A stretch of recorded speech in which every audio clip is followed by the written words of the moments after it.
Good morning. I'm joined by Victoria Buxton, who's here to discuss the note she published earlier in the year, challenging the internet premium. Welcome, Victoria. Good morning. You argued in your note that listed e-tailers were valued at a premium that was not fully justified compared to bricks and mortar retailers. How's that played out since? That's right. In May, we highlighted our note that the e-tailers traded at a 5 times valuation multiple to the multi-channel retailers. And at the same time, we also highlighted that earnings forecasts for the e-tailers looked somewhat optimistic at 30 to 50% earnings growth per year versus the multi-channel format earnings consensus at high single digits, much more realistic. Subsequent to publishing, the e-tail forecast downgrades have been between 8 and 50%, and the share price reaction has been negative 20 to 50%. On the multi-channel side, forecasts have been pretty static, -5, +5, and the share price is similar. I see. And we've heard a lot in the past about the internet potentially overtaking the high street. In your view, will that happen? I don't think that you can deny that the internet has had a very significant and permanent impact on the way consumers interact with retail. Having said that, I don't believe that this means that the high street is dead. We looked at ONS data from 1998, which corresponds to the year that Amazon entered the UK market, and we identified 3 very strong trends which we believe are somewhat unsustainable. Firstly, we identified that the internet has been successful where there's been a direct transposition from existing non-store channels, so historically speaking, catalogue channels. That's accounted for 21% of pure e-tail growth. Another area they've been successful is where goods and services can be downloaded electronically, hence the demise of retailers such as HMV, Game Group and Blockbuster. And the final area is in the sale of large ticket branded comparison goods. So by that I mean fridge, freezers, dishwashers, where you're getting an absolutely identical model, whether you look at it in store or online, and therefore you can directly price compare. And also being large ticket, consumers tend to be somewhat more price sensitive about what they're paying.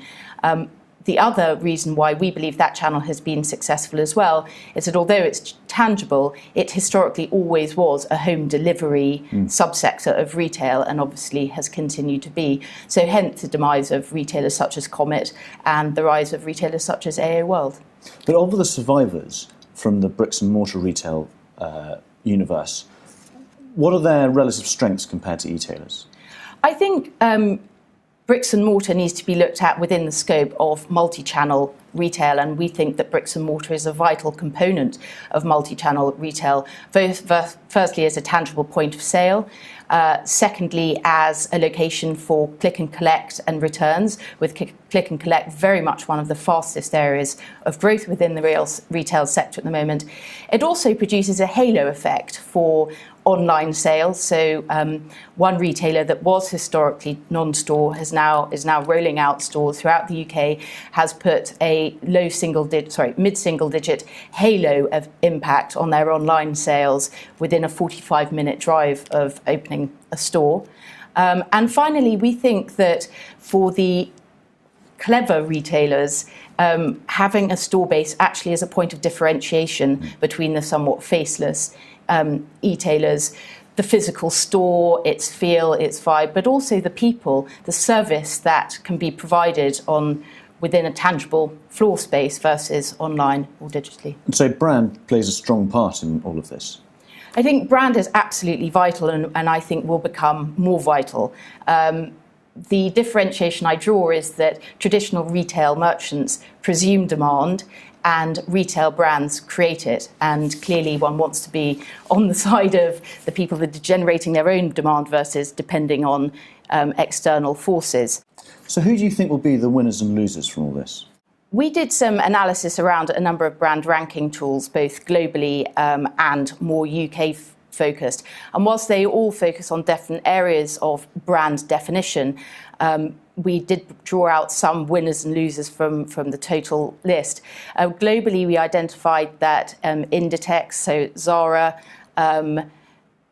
Next, IKEA Amazon and eBay are all gaining brand momentum versus Tesco's, H&M, Carrefour, Gap are losing brand momentum on the global stage.